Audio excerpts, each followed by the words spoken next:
لدھیانہ میں حکیم احمد جان کے گھر پر بیت لے کر جماعت احمدیہ کی بنیاد رکھی، اور پہلے دن جو کتابوں میں لکھا ہوا ہے کہ کم و بیش 40 افراد نے اس سے بیعت کی تھی، اور اس نے جو الہام کا دعویٰ کیا تھا کہ میں مامور من اللہ ہوں، مجھے الہام ہوتا ہے، وہ الہام اس نے کیا بتایا، یعنی لوگوں کو اس نے بتایا مجھ پر الہام ہوتا ہے، وہ اس نے کیا بتایا وہ آپ کے سامنے بتاتا ہوں۔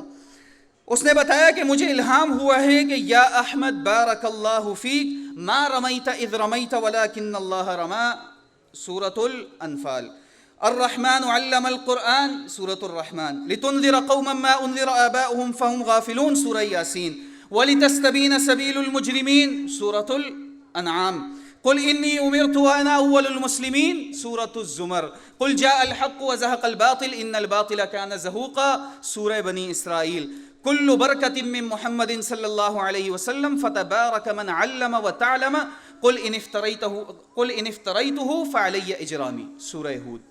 یہ جو میں بیچ میں صورتوں کے نام لے رہا ہوں، یہ اس کے الہام میں نہیں ہے، اس کا الہام مسلسل عربی میں ہے۔ صورتوں کے نام میں آپ کے علم کے لیے بتا رہا ہوں کہ یہ اس صورت کی آیات ہے، اور اس نے اس کو اپنا الہام بتایا۔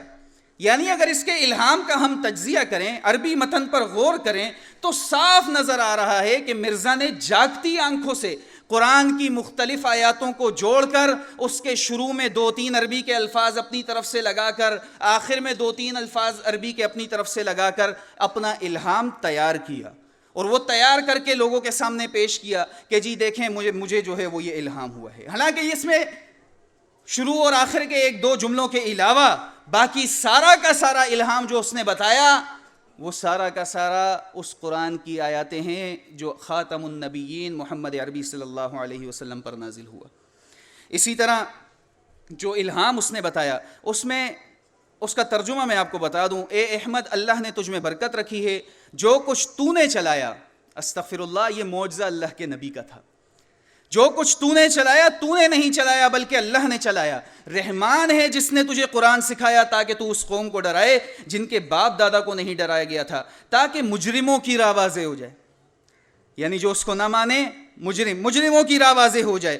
کہہ دے کہ میں اللہ کی طرف سے مامور ہوں، حق آ گیا باطل بھاگ گیا، باطل کو بھاگنا ہی تھا۔ تمام برکتیں محمد صلی اللہ علیہ وسلم کی طرف سے ہیں، اللہ کی برکتیں اور محمد صلی اللہ علیہ وسلم پر سلامتی، اللہ کی برکتیں اور سلامتی ان پر، پس بڑا بابرکت ہے وہ جس نے تعلیم دی اور جس نے تعلیم پائی۔ اور آخری جملہ، بول اگر میں نے جھوٹ بولا تو اس جرم کا وبال مجھ پر ہے۔ اب آپ آ جائیں قرآن کی ایک آیت پر جو سورہ ابراہیم کی آیت ہے۔ مرزا غلام احمد قادیانی کا تعلق کہاں سے تھا؟ گرداسپور سے۔ یہ جو ہندوستان کا پنجاب ہے، ایک تو پنجاب پاکستان میں ہے، ایک ہندوستان میں ہے۔ ہندوستان کا جو پنجاب ہے اس میں ایک علاقہ ہے گرداسپور، مرزا غلام احمد قادیانی کا تعلق وہاں سے تھا۔ تو مادری زبان کیا ہوگی؟ کیا ہوگی مادری زبان؟ پنجابی۔ پنجابی اس کی مادری زبان۔ تو اللہ تعالیٰ قرآن میں بیان فرماتا ہے وَمَا أَرْسَلْنَا مِن رَّسُولٍ إِلَّا بِلِسَانِ قَوْمِهِ، ہم نے کوئی رسول نہیں بھیجا مگر اس کو اسی کی قوم کی زبان میں بھیجا۔ تو اگر مرزا غلام احمد قادیانی کو الہام ہونا ہی تھا تو پنجابی میں ہوتا۔ پنجابیوں کے سامنے عربی الہام، یہ تو قرآن کا بھی انکار ہے۔ حالانکہ یہ یاد رکھیں، غلام احمد قادیانی قرآن مانتا تھا، محمد صلی اللہ علیہ وسلم کو نبی مانتا تھا، ان کو شریعت والا نبی مانتا تھا، اور اپنے آپ کو غیر تشریعی نبی مانتا تھا کہ میرے پاس شریعت نہیں ہے لیکن میں ہوں نبی۔ اسی طرح یاد رکھیں، انبیاء علیہم السلام کا سلسلہ ختم ہونے کے بعد وحی اور الہام کا سلسلہ بھی منقطع ہو گیا ہے۔ یہ میں نے آپ کے سامنے پہلے ایک روایت بیان کی، ایک روایت آپ کے سامنے اور بیان کرتا ہوں۔ صحیح مسلم کتاب الفضائل کی روایت ہے، عائشہ رضی اللہ تعالیٰ عنہا اس کی راویہ ہیں، وہ کہتی ہیں کہ نبی صلی اللہ علیہ وسلم نے فرمایا، تم سے پہلے بنی اسرائیل میں ایسے لوگ گزرے ہیں جو نبی تو نہ تھے مگر ان سے کلام کیا جاتا تھا، جو نبی تو نہ تھے مگر ان سے کلام کیا جاتا تھا۔ میری امت میں اگر کوئی شخص ایسا ہوتا جس سے نبوت کے بغیر کلام کیا جاتا تو وہ خطاب کا بیٹا عمر ہوتا۔ عمر ہوتا جس کے متعلق اللہ کے نبی صلی اللہ علیہ وسلم نے فرمایا تھا میرے بعد اگر کوئی نبی ہوتا تو عمر ہوتا۔ لیکن وَأَنَا خَاتَمُ النَّبِيِّينَ لَا نَبِيَّ بَعْدِي، میں آخری نبی ہوں، میرے بعد کوئی نبی نہیں. یہ بھی اللہ کے نبی صلی اللہ علیہ وسلم کا فرمان ہے. عمر ابن خطاب کے بہت سارے فضائل ہیں صحیح احادیث کے اندر، صحیح بخاری کے اندر، صحیح مسلم کے اندر بہت سارے فضائل ہیں، لیکن جملہ فضائل کے باوجود کسی صحیح حدیث سے یہ بات ثابت نہیں ہے کہ عمر ابن خطاب رضی اللہ تعالیٰ عنہ سے کلام کیا گیا ہو فرشتوں کی طرف سے، یا ان پر کوئی الہام ہوا ہو. ایسی کوئی بات موجود نہیں ہے صحیح حدیث کے اندر. یہاں تک تو نبوت کے ان دعوے داروں کا تذکرہ تھا جن کے لعین اور جہنمی ہونے پر آج پوری امت متفق نظر آتی ہے. آج تقریباً تمام کلمہ پڑھنے والے متفق نظر آتے ہیں یہاں تک نبوت کے دعوے داروں پر. لیکن پیشتر مسالک اور گروہ، بالخصوص تصوف والے صوفیاء لوگ، ان کی ایک اکثریت موجود ہے جنہوں نے مرزا غلام احمد قادیانی سے پہلے نبوت کا دعویٰ کیا، جنہوں نے مرزا غلام احمد قادیانی کو بتایا کہ رسول اللہ صلی اللہ علیہ وسلم کے بعد بھی تشریعی نبی آ سکتا ہے یا غیر تشریعی نبی آ سکتا ہے. جس نے مرزا غلام احمد قادیانی کو بتایا کہ نبوت ابھی بند نہیں ہوئی ہے، جس نے مرزا غلام احمد قادیانی کو بتایا اپنی کتابوں کے ذریعے، اپنی تحریروں کے ذریعے کہ محنت کرو عمل صالح میں تمہیں امت کے اندر نبوت مل جائے گی، جس نے بتایا مرزا غلام احمد قادیانی کو، افسوس صد افسوس کہ ان پر کوئی کفر کا فتویٰ نہیں لگاتا، ان کے متعلق کوئی نہیں کہتا کہ یہ بھی کافر ہیں، ان کے متعلق کوئی نہیں کہتا کہ یہ بھی نبوت کے دعوے دار ہیں، ان کے متعلق کوئی نہیں کہتا کہ یہ بھی جہنمی اور لعین ہیں، ان کے متعلق کوئی نہیں کہتا کہ یہ بھی مردود اور کذاب ہیں. یہ سب کہنے کو تو چھوڑیں، ان کو تو رحمہ اللہ اور نجان علیہ السلام اور اس طرح کے القابات سے نوازا جاتا ہے. اس کی چند مثالیں دیکھیں. آج مجلس تحفظ ختم نبوت بنائی گئی ہے، آج اس دور کے اندر موجود ہے مجلس تحفظ ختم نبوت.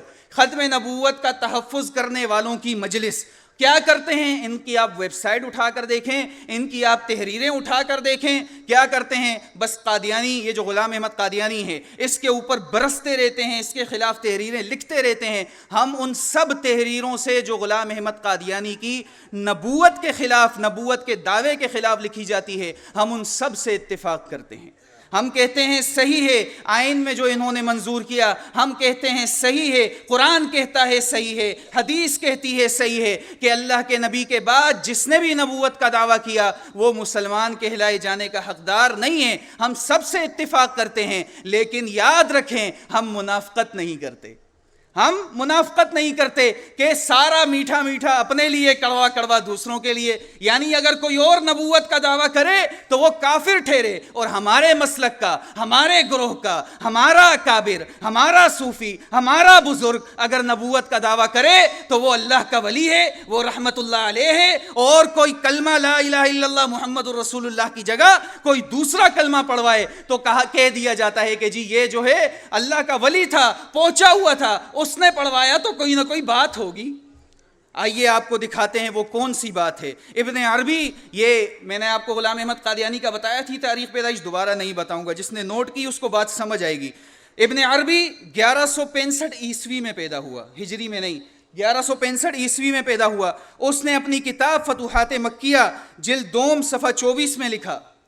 کیا لکھا؟ نبوت کلی طور پر بند نہیں ہوئی، نبوت کلی طور پر بند نہیں ہوئی. اسی طرح فتوحات مکیہ میں ہی لکھا ہے محمد صلی اللہ علیہ وسلم کے آنے سے صرف تشریعی نبوت ختم ہوئی ہے، صرف تشریعی نبوت ختم ہوئی ہے، نہ کہ مقام نبوت. اب سمجھ آیا قادیانی نے کیوں غیر تشریعی نبی ہونے کا دعویٰ کیا؟ یہاں سے اس کو پلیٹ فارم ملا، یہاں سے اس کو بتایا گیا نبوت بند نہیں ہوئی ہے، غیر تشریعی نبی آ سکتا ہے، صرف تشریعی نبوت ختم ہوئی ہے، یہاں سے بتایا گیا اس کو. اسی طرح مصر کے ایک عظیم صوفی ہیں، ان کو کہا جاتا ہے عبد الوہاب شہرانی. یہ پیدا ہوئے ہیں 1493 عیسوی میں، 1493 عیسوی میں. غلام احمد 1835 میں، دوبارہ بتا دیتا ہوں، 1835 میں، 1493 عیسوی میں پیدا ہوئے. انہوں نے دیکھیں الیواقیت والجواہر نامی کتاب ہے، اس میں لکھا ہے کہ یاد رکھو مطلقاً نبوت نہیں اٹھی، صرف شریعت والی نبوت اٹھ گئی ہے. یہ جو کتاب بتائی الیواقیت والجواہر، اس کے جلد دوم ہے، صفحہ نمبر 27 ہے، اس میں اس نے یہ بات لکھی. اور یہ باتیں لکھنے کے بعد جو مشہور صوفی ہیں عبد القادر جیلانی، یہ 1078 عیسوی میں پیدا ہوئے، 1078 عیسوی میں پیدا ہوئے. اسی کتاب میں عبد القادر جیلانی کے حوالے سے لکھا ہے کہ انبیاء کو تو نبی کا نام دیا گیا ہے اور ہم امتی لقب نبوت پاتے ہیں، ہم سے نبی کا نام تو روکا گیا ہے، باوجود اس کے کہ اللہ تعالی ہمیں خلوت میں یعنی اکیلے میں اپنے اور اپنے رسول کے کلام کے معنی کی خبر دیتا رہتا ہے. اور یہ مقام رکھنے والا انسان جس کو خلوت میں خبریں ملتی ہیں، یہ مقام رکھنے والا انسان انبیاء اور اولیاء میں سے ہوتا ہے. اسی کتاب الیواقیت والجواہر صفحہ 43-44 اس میں یہ بات لکھی ہے. اور اسی طرح مثنوی کتاب، مثنوی کا دفتر چہارم صفحہ 718، اس میں لکھا ہے نیکی کی راہ میں جد و جہد کر، تجھے امت کے اندر نبوت مل جائے گی. یہ آپ کو میں نے یہ جو تاریخیں بتائی ہیں سب کو بتانے کا مقصد یہ ایسا نہیں ہے کہ یہ اللہ کے نبی سے پہلے کے لوگ ہیں، نہ ایسا ہے کہ یہ غلام احمد قادیانی کے بعد والے ہیں، یہ اللہ کے نبی کے بعد اور غلام احمد قادیانی سے پہلے والے ہیں. انہوں نے پلیٹ فارم مہیا کیا، انہوں نے اپنی تحریروں سے بتایا. ان کی کتابیں آج چیخ چیخ کر کہہ رہی ہیں کہ ہمیں ولی اللہ نہ کہو، ہمیں رحمت اللہ علیہ نہ کہو. ان کی کتابیں آج چیخ چیخ کر یہ بات کہہ رہی ہیں، چلا چلا کر یہ باتیں کہہ رہی ہیں کہ جس طرح تم نے مرزا غلام احمد قادیانی پہ فتویٰ لگایا اسی طرح ہم پر بھی فتویٰ لگاؤ. مرزا غلام احمد قادیانی نے کچھ اسی طرح کا دعویٰ تو کیا تھا. اس کی ایک کتاب ہے ایک غلطی کا ازالہ صفحہ 8، اور ایک اور کتاب ہے مرزا غلام احمد کی روحانی خزائن، اس میں بھی یہ بات لکھی ہے. یعنی جب کہ میں بروزی طور پر، ایک بروزی کہتے ہیں، ذل و بروز کہتے ہیں، ذلی و بروزی کہتے ہیں جس پہ عکس ہو، جس پہ سایہ ہو، جس پہ چھائی ہو. جس طرح ہم کہتے ہیں کہ جی اس کا سایہ ہے، اس کا ذل ہے، یہ ذلی ہے اس کا. اس نے کہا جبکہ میں بروزی طور پر حضرت صلی اللہ علیہ وسلم ہوں اور بروزی رنگ میں تمام کمالات محمدی مع نبوت محمدیہ کے میرے آئینہ ذلیت میں منعکس ہیں، تو پھر کون سا الگ انسان ہوا جس نے علیحدہ طور پر نبوت کا دعویٰ کیا؟ یہ اس کا دعویٰ ہے. اس عبارت سے کیا ظاہر ہوتا ہے کہ مرزا غلام احمد قادیانی کا یہ دعویٰ جھوٹا ضرور تھا کہ نبی صلی اللہ علیہ وسلم کے تمام کمالات، تمام ان کی صفات وہ مرزا غلام احمد قادیانی میں آ گئی ہیں، اور مرزا غلام احمد قادیانی کوئی الگ سے نبی نہیں آیا، دراصل وہی نبی ہے. اب آپ دیکھیں یہ اس کا دعویٰ، لیکن اسی سے ملتا جلتا ایک اور دعویٰ بریلوی مسلک کے بانی احمد رضا بریلوی. احمد رضا بریلوی، اس کی تاریخ پیدائش 1856 ہے اس کی تاریخ پیدائش. یہ احمد رضا بریلوی قاسم نانوتوی، احمد رضا بریلوی کون ہے؟ بریلوی مسلک کا بانی. قاسم نانوتوی کون ہے؟ دیوبندی مسلک کا بانی. اور غلام احمد قادیانی یہ قادیانیوں کی جماعت کا بانی. تو یہ ایک ہی تقریباً دور کے ہیں، تقریباً ایک ہی دور کے. ان کے ادوار کے اندر اتنا فرق نہیں ہے. یہ حد مارے تو ان کا 20 سال کا یا 15 سال کا فرق ہے. کوئی 20 سال پہلے پیدا ہو رہا ہے، کوئی 20 سال بعد میں مر رہا ہے. تو احمد رضا بریلوی صاحب جو ہیں یہ غلام احمد قادیانی پر تو کفر کا فتویٰ لگاتے ہیں کہ وہ کافر ہیں، انہوں نے نبوت کا دعویٰ کیا، اس کے لیے کسی طور پر بھی وہ نبی ماننے کو یا بروزی نبی ماننے کو راضی نہیں ہیں. لیکن احمد رضا بریلوی صاحب جو ہیں عبد القادر جیلانی کے لیے بالکل اسی طرح کا عقیدہ رکھتے ہیں. ان کی کتاب ہے فتاوی افریقہ جس کے اندر مسائل کا تذکرہ ہے. مسئلہ نمبر 80 ہے اس میں، اور صفحہ نمبر جو ڈاؤن لوڈڈ کتاب ہے اس میں صفحہ نمبر 97 پڑھ رہا ہے. 97 صفحہ ہے مسئلہ نمبر 80. مسئلہ نمبر 80 اگر آپ کو کتاب ملے، مسئلہ نمبر 80 آپ دیکھیں گے اس میں یہ بات لکھی ہے. اس نے لکھا کہ حضور پرنور سیدنا غوث اعظم، حضور پرنور کس کو کہا گیا؟ عبد القادر جیلانی کو. سیدنا غوث اعظم، حضور اقدس و انوار سید عالم صلی اللہ علیہ وسلم یعنی محمد صلی اللہ علیہ وسلم کے وارث کامل، نائب تام و آئینہ ذات ہیں. حضور پرنور مع اپنی جمیع صفات جمال و جلال و کمال و افضال کے عبد القادر جیلانی کے اندر متجلی اور منعکس ہیں. تعظیم غوثیت یعنی عبد القادر جیلانی کی تعظیم عین تعظیم سرکار رسالت ہے. یہ فتاوی افریقہ کے اندر آپ کو یہ بات مل جائے گی کہ ایک طرف غلام احمد قادیانی ہیں، ایک طرف اعلیٰ حضرت ہیں، اور ایک طرف عبد القادر جیلانی ہے۔ اعلیٰ حضرت غلام احمد قادیانی کو ماننے سے انکاری ہیں، ان پر کفر کا فتویٰ ہے، اور دوسری طرف عبد القادر جیلانی کے متعلق بالکل غلام احمد قادیانی والا عقیدہ ہے۔ اسی طرح ہو سکتا ہے کسی کو اگر آپ یہ سنائیں تو وہ کہے کہ جی وہ غلام احمد قادیانی پر تو اس لیے کفر کا فتویٰ لگ رہا ہے کہ غلام احمد قادیانی نے اپنے لیے نبوت کا دعویٰ کیا تھا، لیکن اعلیٰ حضرت نے تو غوث پاک کو، ان کا غوث پاک جو انہوں نے اپنے لیے بنایا، حالانکہ ان کا بھی غوث پاک اللہ ہی ہے، جو انہوں نے اپنے لیے بنایا ہے انہوں نے تو غوث پاک کو نبوت کے مرتبے پر فائز کیا، خود کو تو نہیں کیا۔ ہو سکتا ہے کوئی کہے، آگے میں بتاؤں گا کہ انشاءاللہ ان کا بھی ایک آدھ اشارہ تھا نبوت کا، بہرحال وہ بات آگے کریں گے۔ تو ہو سکتا ہے کوئی کہے کہ انہوں نے تو غوث پاک کے لیے کیا، اپنے لیے تو نہیں کیا، تو یہ کس طرح جو ہے وہ کفر کا فتویٰ ان پر لگے؟ تو یاد رکھیں، جس طرح عبد القادر جیلانی کو ذلی نبی اور بروزی نبی ماننا، وہ اگر آپ اس پر اگر ان کو ولی اللہ کہیں گے کہ یہ ولی اللہ ہیں، یہ پہنچی ہوئی سرکار ہیں، تو پھر اسی طرح پھر آپ کو غلام احمد قادیانی کو بھی ماننا پڑے گا۔ اس نے بھی تو کچھ یہی دعویٰ کیا تھا۔ یہ تو منافقت ہے کہ ایک پر آپ کفر کا فتویٰ لگائیں اور دوسرے پر آپ ولی اللہ کہہ دیں، دوسرے کو آپ رحمت اللہ علیہ، پہنچی ہوئی سرکار کہہ دیں۔ اسی طرح احمد رضا بریلوی پر اگر ہم فتویٰ لگائیں گے تو تکلیف ہوگی، ہم فتویٰ لگائیں گے تو لوگ کہیں گے کہ جی آپ تو ہمارے بزرگوں کو نہیں چھوڑتے۔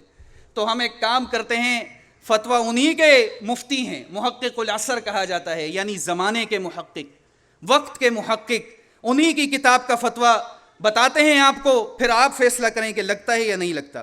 بریلویوں کے محقق العصر کہلائے جانے والے مفتی محمد خان قادری نے اپنی کتاب مجلہ انوار رضا تاجدار بریلی نمبر 2003 صفحہ 69، اس پہ لکھا ہے، اسلام کے بنیادی عقائد میں سے ایک عقیدہ یہ بھی ہے کہ حضور صلی اللہ علیہ وسلم آخری نبی ہیں، ان کے بعد کسی قسم کا کوئی ذلی نبی نہیں آ سکتا۔ جو شخص اس کے خلاف عقیدہ رکھے اور یہ مانے کہ آپ کے بعد نیا نبی آ سکتا ہے، وہ دائرہ اسلام سے خارج ہو جائے گا۔ یہ بریلویوں کے محقق العصر کا فتویٰ ہے۔ اب آپ آ جائیں دیوبند مسلک پر، پیچھے وہ بھی نہیں ہیں، کم وہ بھی نہیں ہیں۔ یہ میں نے جیسے آپ کو بتایا، قاسم نانوتوی صاحب، احمد رضا بریلوی صاحب، غلام احمد قادیانی صاحب، یہ تقریباً ایک ہی دور کے لوگ ہیں، 15-20 سال کا ان کا فرق ہے، کوئی 15-20 سال پہلے پیدا ہوا، کوئی 15-20 سال بعد میں مرا، تقریباً ہیں ان کے ادوا، یعنی انہوں نے ایک دوسرے کے وقت کے ہیں، اگر دیکھنا چاہتے تو ایک دوسرے کو دیکھ سکتے تھے۔ تو قاسم نانوتوی صاحب بھی تھے، احمد رضا صاحب بھی تھے، بڑے بڑے نام تھے۔ غلام احمد قادیانی تو بعد میں نبوت کا دعویٰ کیا اس نے، ورنہ وہ بھی بڑا دین اسلام کا عالم سمجھا جاتا تھا، اس کے لیے بھی بڑے بڑے رحمت اللہ علیہ کے القابات لگائے جاتے تھے، ایک ہی وقت کے تھے۔ وہ اصل میں تھوڑا ہوشیار تھا، اس نے ان سے 2 قدم آگے پہلے چھلنگ مار لی، اس نے پہلے چھلنگ مار لی غلام احمد قادیانی نے۔ یہ ابھی آہستہ آہستہ چل رہے تھے، وہ بن گیا خرگوش کی چال، یہ بن گئے کھچوے کی چال۔ تو ہوا اس طرح کہ انہوں نے اپنی کتاب، قاسم نانوتوی صاحب نے تحذیر الناس صفحہ 43 پر لکھا کہ اگر بالفرض بعد زمانہ نبوی بھی کوئی نبی آ جائے تو پھر بھی خاتمیت محمدی میں کوئی فرق نہیں آتا۔ اب پہلا اسٹیپ چڑھ گئی ہے، یہ پہلا اسٹیپ ہے قاسم نانوتوی صاحب کا کہ انہوں نے دروازہ کھول دیا کہ نبوت مل سکتی ہے، نبی آ سکتا ہے، دروازہ کھول دیا۔ اب آپ آ جائیں، کتاب ہے سوانح قاسمی، اس کا صفحہ نمبر ہے 301، اس میں لکھا ہے کہ حاجی امداد اللہ صاحب اپنے سارے مریدوں کو ذکر اذکار سکھایا کرتے تھے۔ حاجی امداد اللہ ماجر مکی اپنے سارے مریدوں کو ذکر اذکار سکھایا کرتے تھے، وہ اپنی روزمرہ کی رپورٹ حاجی صاحب کے سامنے پیش کیا کرتے تھے۔ حاجی صاحب نے ایک دن قاسم نانوتوی صاحب سے پوچھا کہ تمہیں بھی تو میں نے ذکر اذکار دیا، تم نے کوئی رپورٹ پیش نہیں کی۔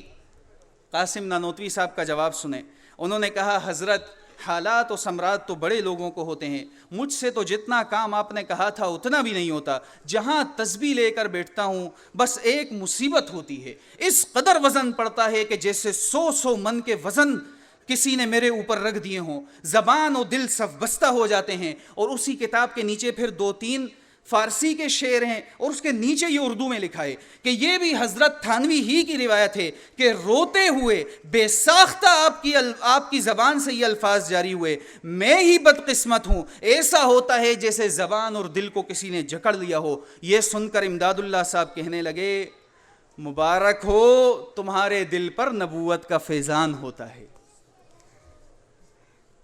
وہ احادیث میرے پاس بیان کرنے کا وقت نہیں ہے، غالباً بھائیوں کی مہربانی ہے کچھ وقت آگے دے دیا ہے، کہ وہ حدیثیں آپ دیکھیں کہ جس میں اللہ کے نبی صلی اللہ علیہ وسلم کی نبوت کی کیفیت کا تذکرہ ہے کہ کیسی کیفیت ہوتی تھی، کہ ایک صحابی کہتے ہیں کہ اللہ کے نبی کا زانو میرے زانو پر تھا، اللہ کے نبی پر وحی کی کیفیت آ گئی، مجھے اتنا بوجھ محسوس ہوا مجھے لگا کہ میری ٹانگ ٹوٹ جائے گی۔